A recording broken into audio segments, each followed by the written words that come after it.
from class of arts pursuing in Pinion Government High Secondary School, Tanjong.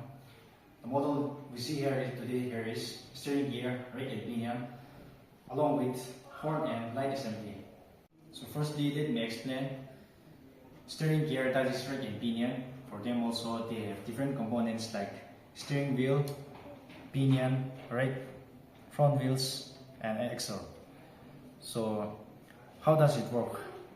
When we rotate the steering wheel left or right, even the pinion it will rotate, and since the rake and front wheels they are interconnected, the front wheels will change its angular movement, and this is how it works.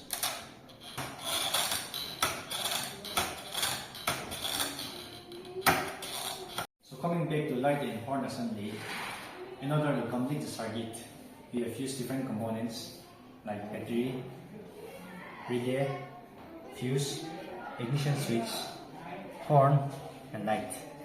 And let me explain the working principle.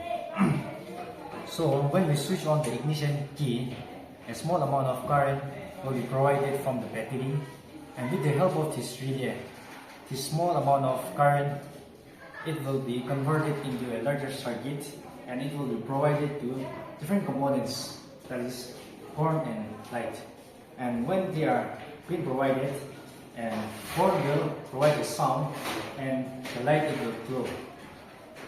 And this is how it works.